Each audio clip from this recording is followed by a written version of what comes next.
Paul, in his letter to the Galatians, said, I see that you observe days and months and seasons and years. I am afraid I have labored over you in vain. Now here we are, this crowded week of observing these different days. And this is the season. And actually it's the year. What did Paul give to the world? What he gave to the world is this, that the Spirit of God and the human imagination are one. He said, we did not receive the spirit of the world, but the Spirit which is from God, that we may understand the gifts bestowed upon us by God. Here is the one that became the many, that the many may become the one. For one must be all, and comprehend within itself all things, both small and great. Everything in the world, all that I behold, though it appears without, it is within, in my imagination, of which this world of mortality is but a shadow. So when we are told, if I be lifted up, I will lift all men and draw all men unto me. Now we are told he is lifted up. Therefore all men are already redeemed. But they have to experience it within themselves. They are already redeemed. But in this world of mortality, this must be now, I would say, repeated within the individual. For he must contain and experience all within himself. There is only God in this world. God only acts and is in existing beings or men. Now let me share with you a story that was given to me last Friday night. This lady's husband's name is Ray. When I use the word Ray, I am speaking of her husband. She said, last year, Ray said to me, it's going to cost $1,000 to put on a roof, a new roof. We need the roof. Well, it'll cost $1,000. She didn't say they could not afford it. She just said, I saw the new roof. Right then and there, I saw the new roof. Then she said, I was working at my sewing machine. It's an old one, but it was adequate. It did the job. But I would like a new one, she said. And so I imagined a new one. There was the old one, but I imagined the new one. Then I was putting away my tape recorder, and I felt how heavy this thing is. I would like a new, lightweight one. I put the old one away, the heavy one, but I thought I would like a new one that is light of weight. So I put it away, the new one that was light of weight. Then she said, Ray said to me, my new shoes hurt. He just bought them and they were hurting. Well, I wanted him to have shoes that did not hurt. That in my imagination. All this was last year.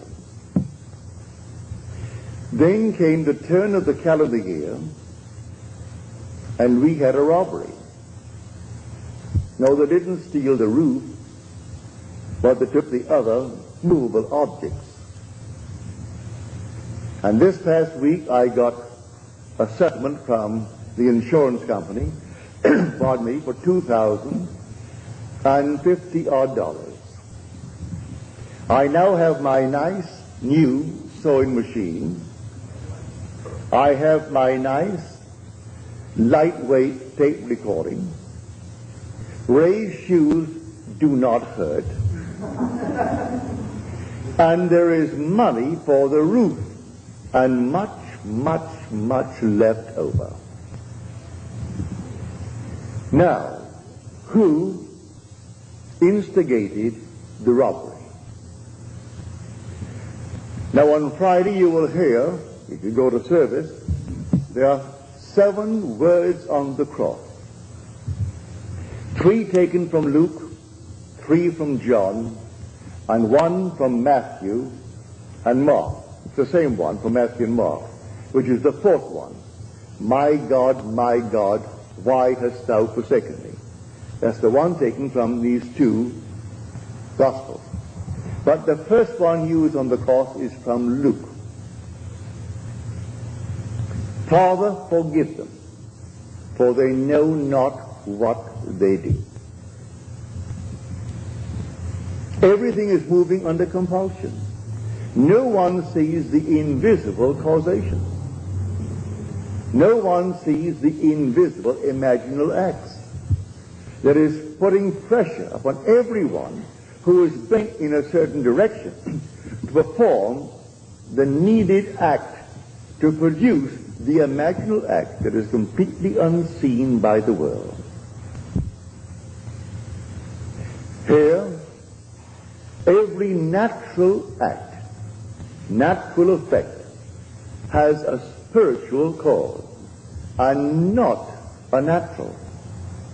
A natural cause only seen.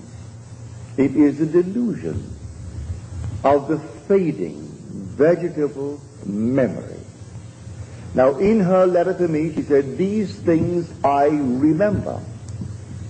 They were all last year, but I remember them.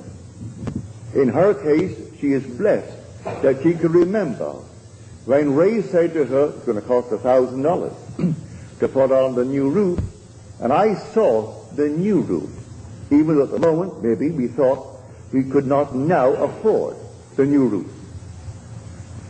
When I used my sewing machine, it was adequate, it was good, it did the job, but I would like a new one, and I saw a new one. And when I put away my tape recording, it's all right, it was adequate, but it was heavy when I put it away. I thought, I've seen all these nice new lightweight ones, and I would like a nice lightweight one, good one. Now she said, I have all of them. I have my nice new lightweight, my new machine, Ray's shoes, they do not hurt, and the roof will be a new one. The money is there, and much left over. So the first cry on the cross, Father, forgive them. They know not what they do.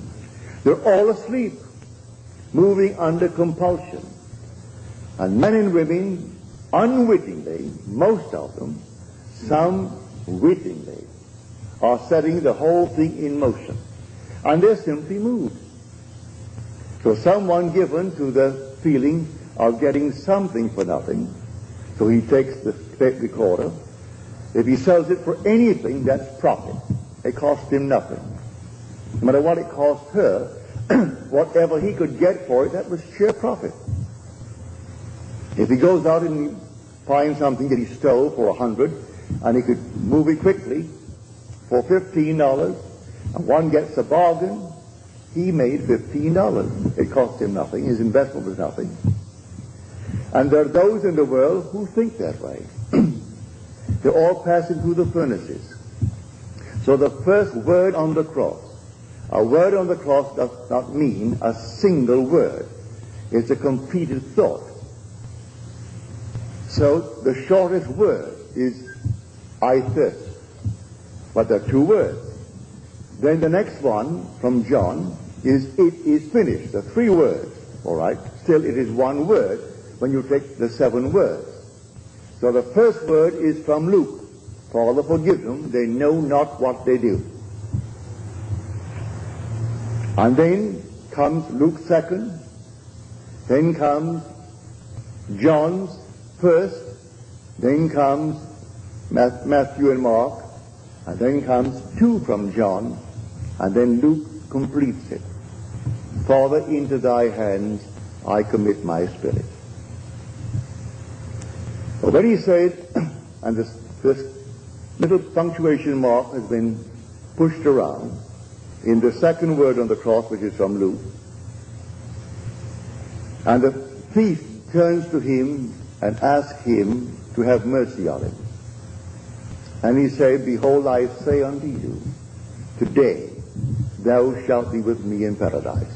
Well, you could alter the punctuation mark and put the comma after today. But no, leave it just as it is.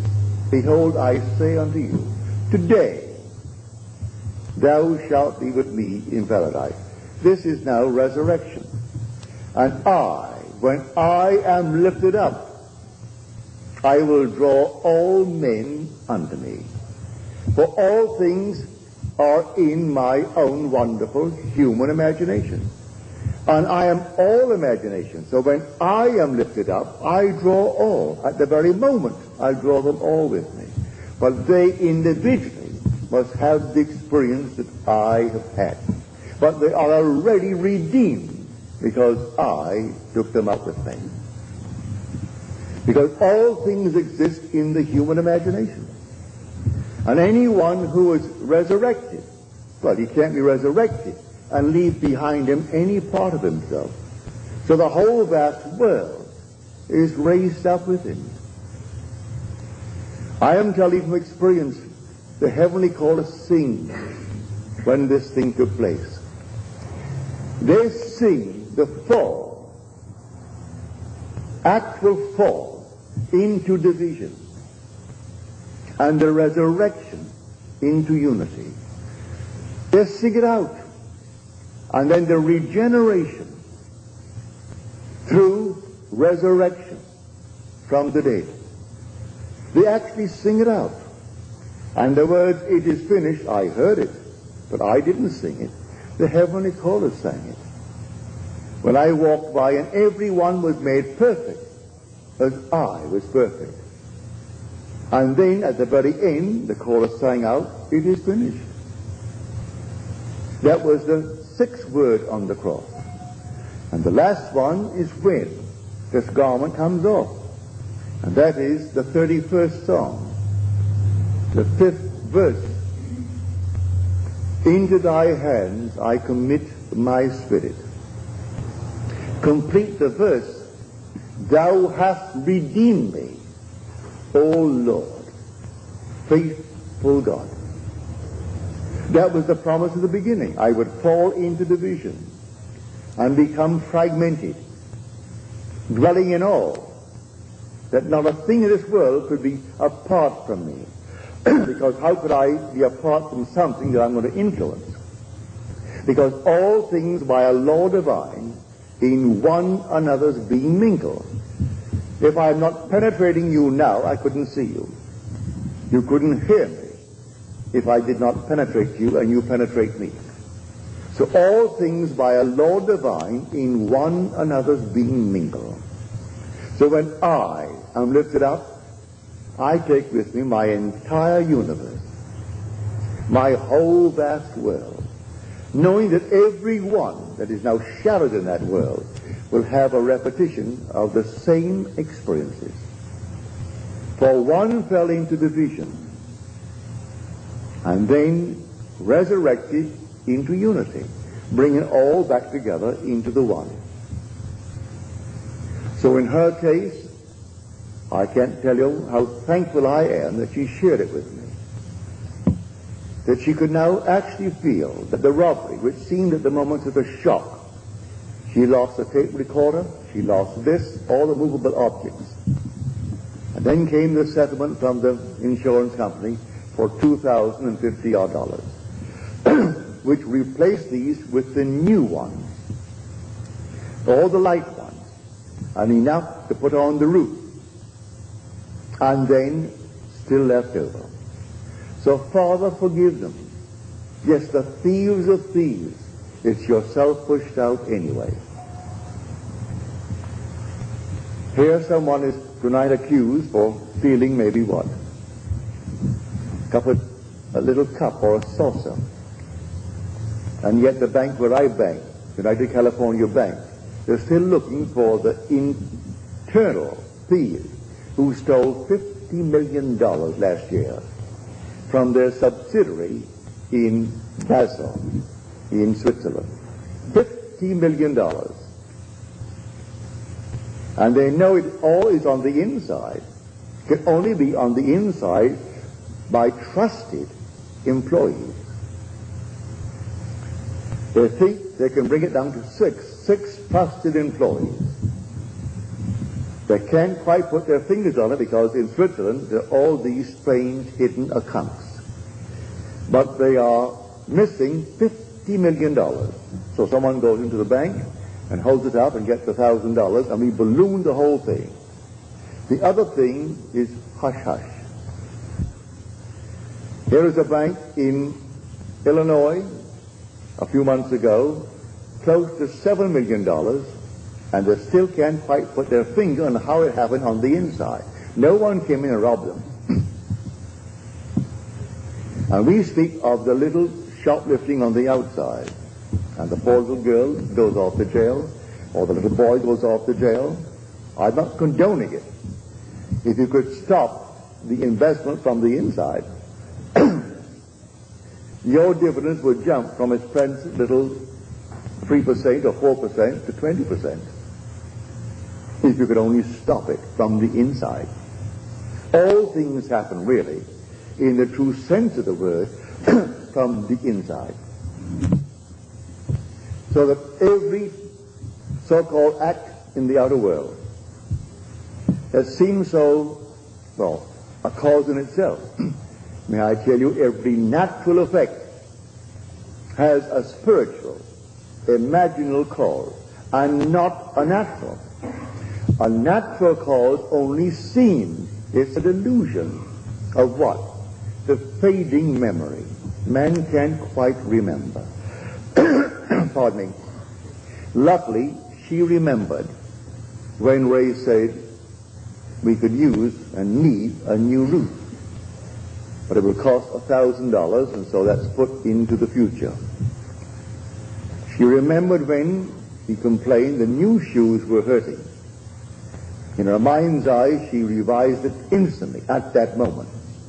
The roof and the shoes. When she worked on her machine, she revised it.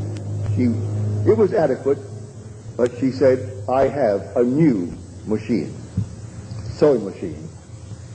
And putting the heavy tape recorder away, she wanted a new one that was light of weight, and she revised it, and she got, in her mind's eye, a lightweight new tape recorder. Then she goes home one day to find the house had been robbed. She had carried insurance, so she brought in the insurance, and here they paid her the $2,000, which replaced all these things in a new way. So I tell you, this story is the greatest story ever told. There's no story like it. But Christianity needs forever and forever to be saved from secular history. It is not secular history. It's the history of your own wonderful human imagination. God and your own imagination are one. They're one. You are an immortal being. You cannot die. Because you're all imagination. And when you actually know it from experience, then you can wipe your tears. Nothing can pass away.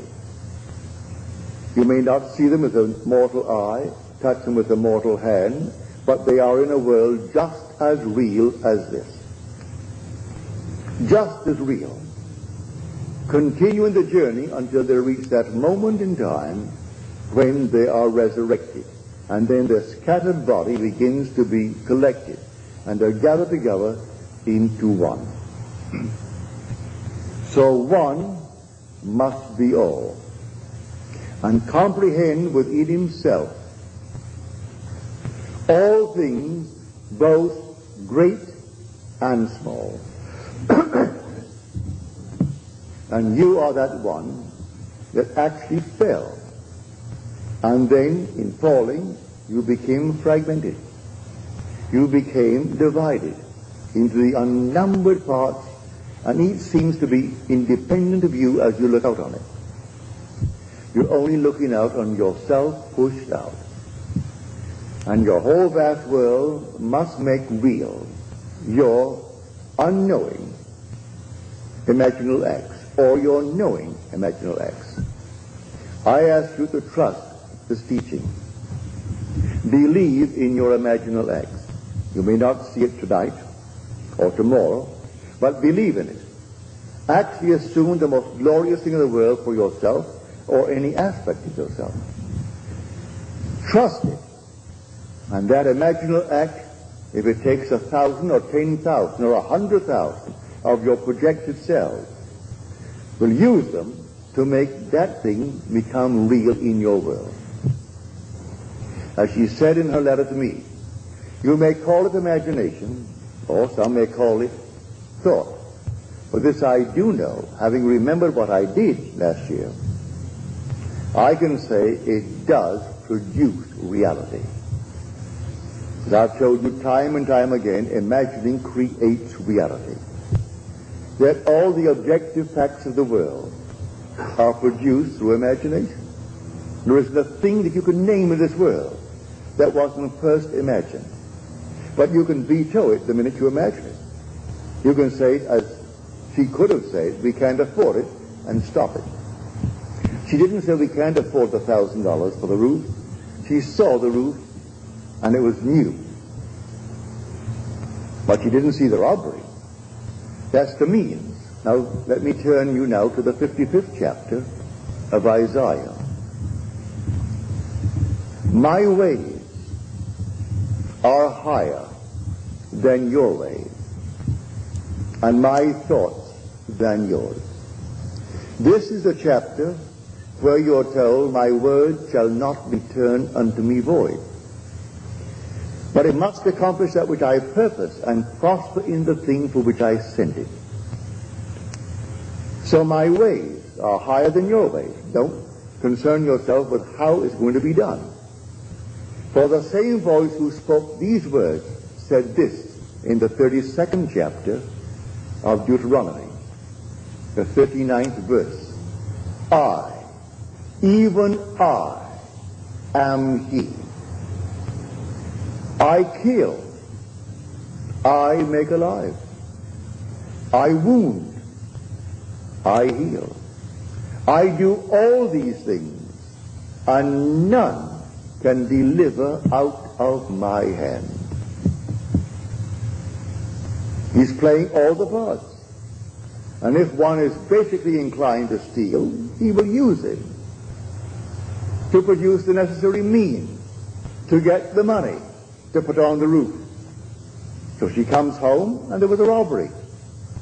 All the things have been replaced with new ones and better ones as she desired them. At the moment it seemed to be a shock, but she set the whole thing up in motion, for she's the one who spoke those words. I kill and I make alive. I wound and I heal. And none can deliver out of my hands. For the Spirit of God and the human imagination are one. And there is nothing but God. All things were made by him, and without him was not anything made that was made. And so if all things are made by him, is there a thief in the world? He's playing that part. Is there a so-called hero in the world? He's playing that part. A coward? He's playing that part. He's playing every part in the world, and it all adds up to produce the unseen imaginal acts of men. So you are alone, and you think no one sees me, and this means nothing. It's only my imagination. And you carry on your lovely imaginal act. And so that's it. Not knowing that you're actually producing tomorrow's effects in this world. And when it comes into the world, that natural effect has an unseen, invisible, imaginal act as cause, and not a natural cause. A natural cause only seen. It is a delusion. Delusion of what? Of your fading memory. You don't remember when you did it. So when confronted with your own harvest, you can't quite believe it. You can't remember when you did anything that could actually be like this. I didn't rob myself. I never thought for one moment of robbery to get the money. No, but I did see the whole thing done. And there are thieves in the world, all over the world, and they're all played by God. There is nothing but God. God only acts and is in existing beings or men. Now let me find that actor, because God only acts, and he is in all existing beings or men. Well, I'm a man. I've got to find that actor.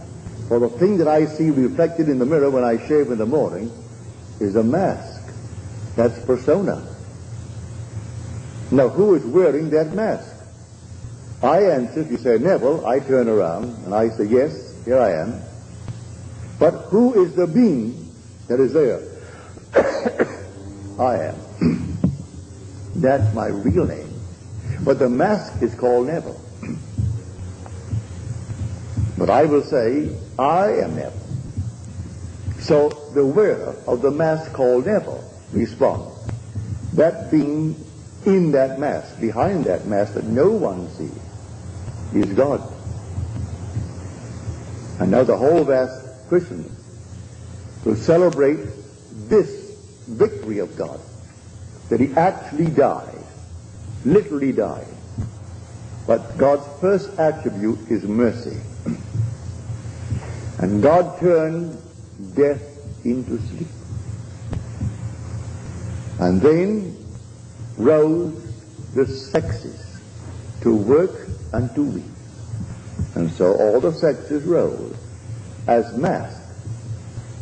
When God died, he buried himself in humanity and died. And then his first attribute, mercy, turned it into sleep.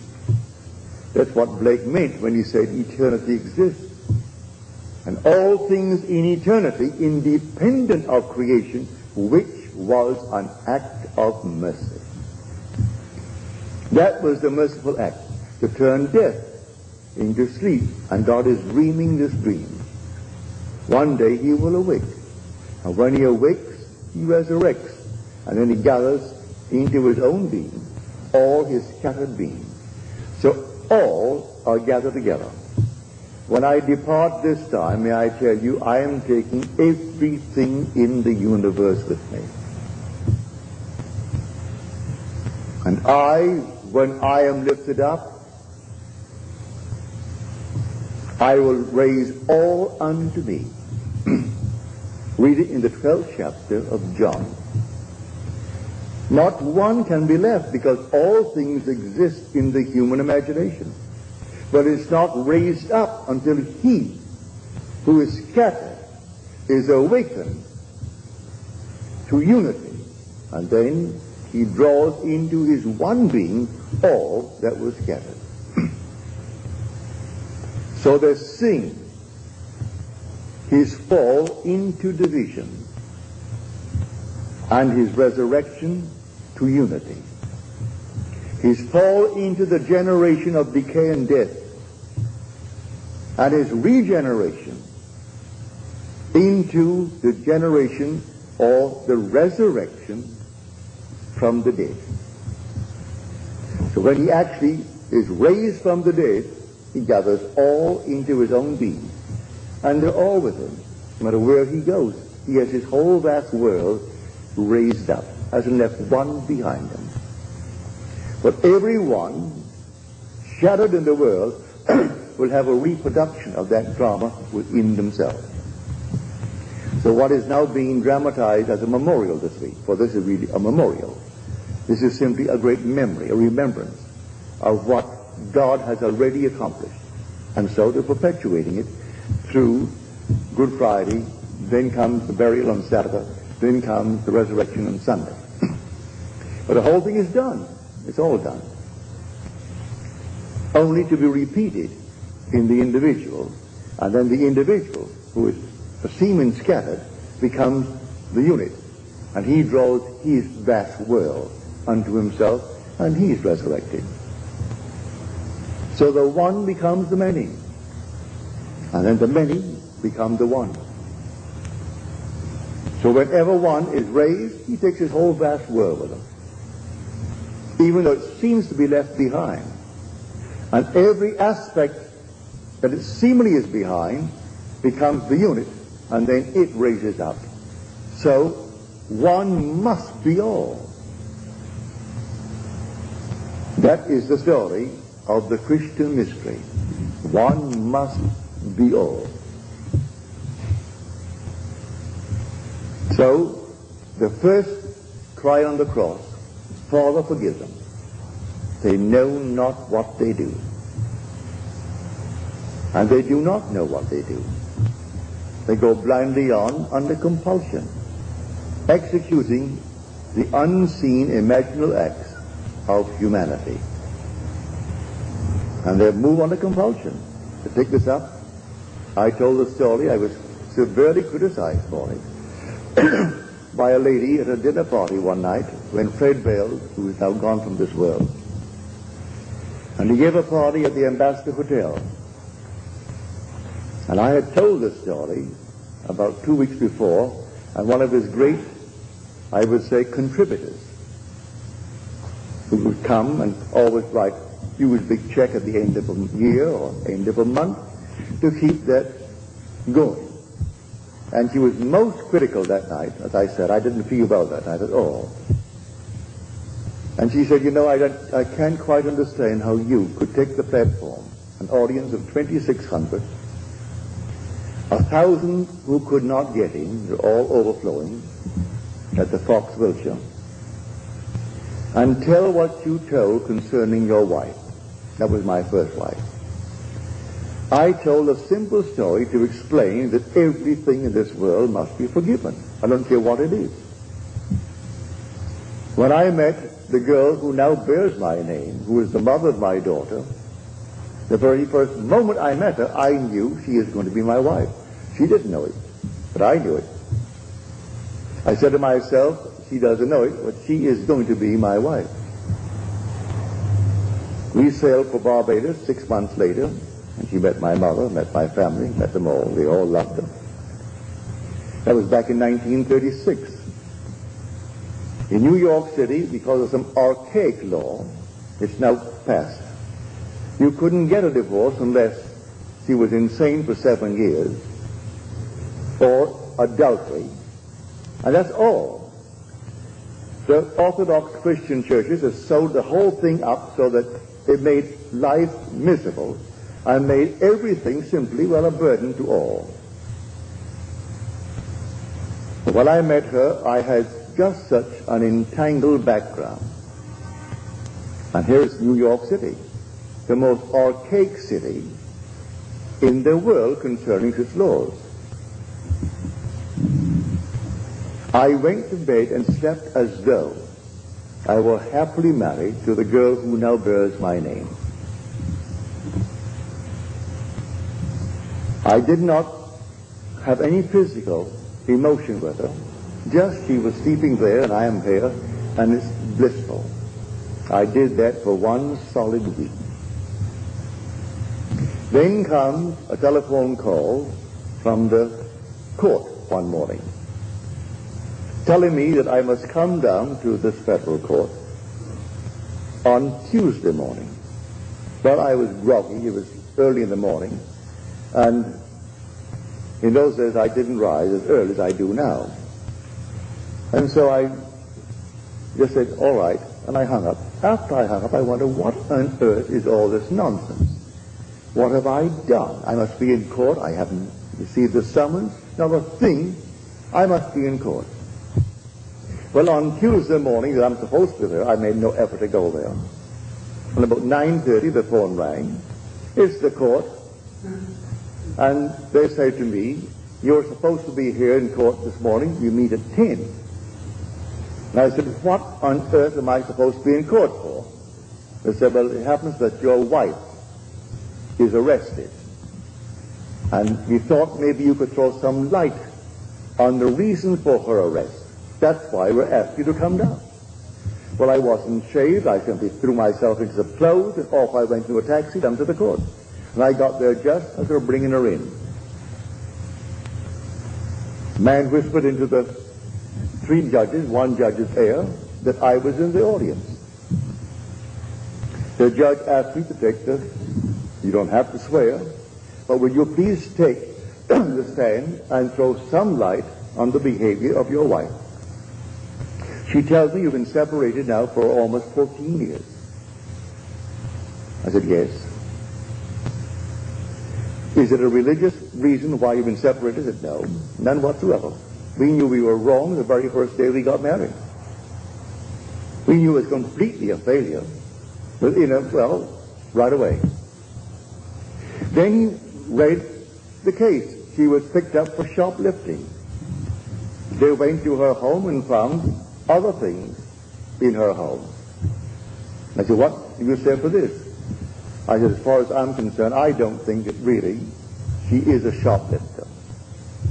As far as I'm concerned, she just moved under compulsion, taking into consideration her age. She's 8 years my senior, and she's passing through a certain emotional state. And do be lenient. We have a son, and he lives with me.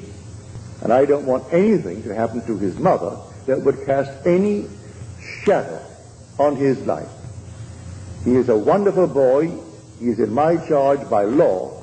He is in my home, lives with me, and I don't want anything to happen to her that in any way would reflect upon my son. The judge said, in all my years on the bench, I have heard no plea by one for another who has every reason in this world to get her committed, because that in any other state would be enough for what he wanted to divorce. And yet he pleads for her. He sentenced her to 6 months, and then on my plea he suspended it. She met me on the outside and said, Neville, that was a very decent thing to do. Give me my papers. She knew I was looking for them. And my dancing partner told her I was looking for her to serve the papers and therefore to be scarce and move out of New York City. So she did. But she had to commit the act, and they had to call me and ask me to throw light upon that. How could I condemn her? Who was the actual cause of her shoplifting? I slept as though I were blissfully married to the girl who now bears my name. And I had to get the evidence. I had to get some reason to bring the action. And here my wife actually gave me the papers. I said, I don't have the papers with me. She said, I'm driving home to your place right now, and you can give me the papers. That's illegal, to serve your own papers. But she drove up to my hotel where I lived. I went to my room, came down to the lobby, and gave her the papers. Did my own serving. Now that is an illegal thing in this world. But then I got my divorce. In the city of New York, then I could marry the girl who now bears my name. And when I told that, I told it only to tell people of that one word, the first word on the cross, Father, forgive them, for they know not what they do. They're all moving under compulsion. And the unseen causation is hidden from the world. They do not know who is treading in the winepress. And I was treading in the winepress to be happily married to a girl who was not then engaged to me. because I couldn't be engaged to her under the circumstances. And then my wife behaved in such a manner that it made it real and natural for me to do what I did. How can I blame her? So the first word on the cross, Father, forgive them. They know not what they do. They have to do what they do. I have to fall into division and fragment my being into the unnumbered parts called humanity, and then rise into unity and gather all my scattered members together and rise as God himself. That's the story. It is God who fell and God who rises. So I know from my own experience, nothing dies. Those who have not had the experience here, all right, they're restored in a world that is terrestrial, just like this. And they continue their journey until that moment in time when they're resurrected. And resurrection is resurrection into unity. And the outpictured world, the whole vast universe, is himself pushed out. Is gathered together then. And they move up. And I, when I am lifted up from the earth, I will draw all men unto me. See it? This is the mystery of which we speak here night after night. You're not some tiny little thing that's pushed out. You are the whole. One must be all.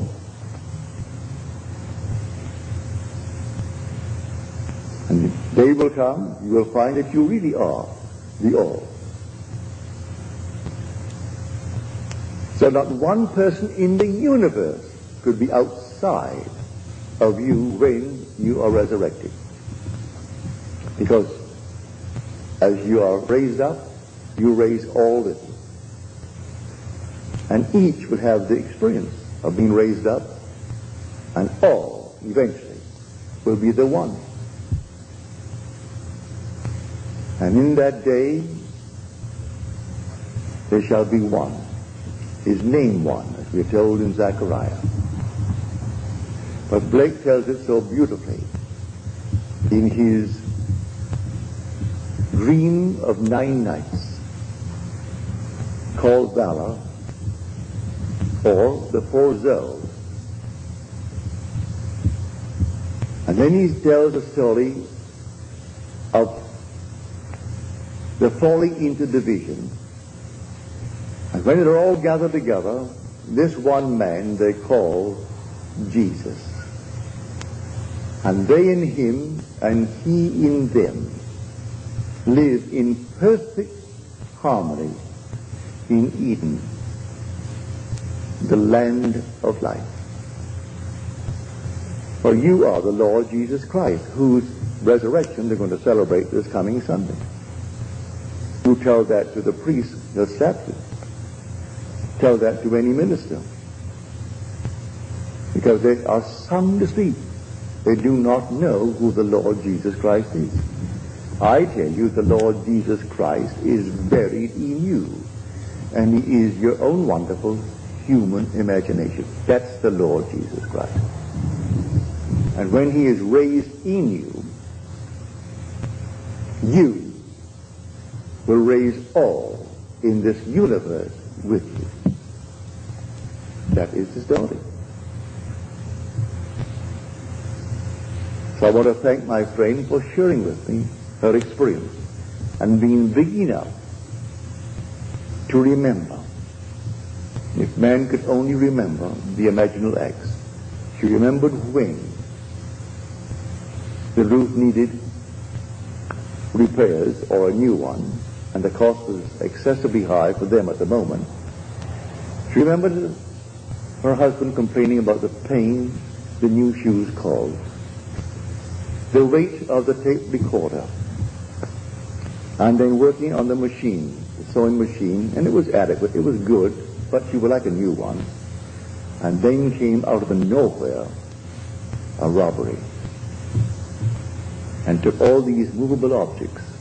And then came the insurance that sent the check for $2,000 odd, that replaced all the movable objects and enough for the roof and much, much over. So she can actually say, forgive them, Father, those who took it. Did they not do her a favor? And yet they are thieves in their own eyes, and thieves in the eyes of society, and they are. But you know who played the part? God. And you know who actually made them do what they did? The lady who wrote me the letter. Now she knows the words in that 32nd chapter of Deuteronomy. I, even I, am he, and there is no God beside me. I kill, and I make alive. I wound, and I heal. And there is none that can deliver out of my hand. No matter what happens, if we only had the memory, we could trace it to a forgotten imaginal act on our part.